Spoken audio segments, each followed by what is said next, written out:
Horror సినిమాలు రకరకాలుగా భయపెట్టడానికి వస్తుంటాయి. ఆత్మలు, చేతబడులతో కొన్ని సినిమాలు భయాన్ని పీక్స్‌కి తీసుకెళ్తుంటాయి. ఇప్పుడు అలాంటి సినిమా గురించే చెప్పుకోబోతున్నాం. ఈ సినిమాను ఒక దయ్యం సినిమా అనుకుంటే, పల్లెటూరి కట్టుబాట్ల పేరుతో ఆడవాళ్లను ఎలా వేధిస్తారో చూపించే ఫెమినిస్ట్ హారర్ సినిమా అని చెప్పవచ్చు. కథలో చిన్నతనంలో తాను వదిలేసి వెళ్లిన తన సొంత గ్రామానికి 20 ఏళ్ల తర్వాత తిరిగి వచ్చే ఒక యువతి చుట్టూ తిరుగుతుంది. తన చెల్లెలు మరణం వెనుక ఉన్న రహస్యాలను తెలుసుకోవాలని ఆమె ప్రయత్నిస్తుంది. ఈ క్రమంలో స్టోరీ ఊహించని మలుపులతో సాగుతుంది. షార్లోటా అనే యువతి చిన్నతనంలో తన చెల్లెలు మరణానికి తానే కారణమని ఊరి జనం నిందించడంతో ఆ బాధ భరించలేక ఊరు విడిచి వెళ్లిపోతుంది. సరిగ్గా 20 ఏళ్ల తర్వాత తన గతానికి సంబంధించిన నిజాలను తెలుసుకోవాలని మళ్ళీ తన సొంత పల్లెటూరికి తిరిగి వస్తుంది.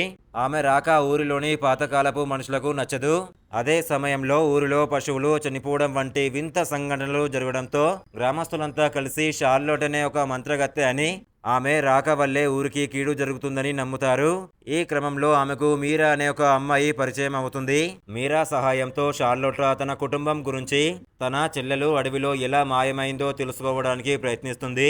కానీ ఊరి జనం మాత్రం మూఢనమ్మకాలతో ఆమెను వేధించడం వంటివి మొదలు పెడతారు. అయితే చివరికి ఆమె ఆ ఊరి కట్టుబాట్లను ఎలా ఎదిరించింది, తన చెల్లెలు మరణం వెనుక ఉన్న అసలు రహస్యం ఏమిటి అనే విషయాలతో ఈ క్లైమాక్స్ చాలా ఇంటెన్స్ గా ఉంటుంది.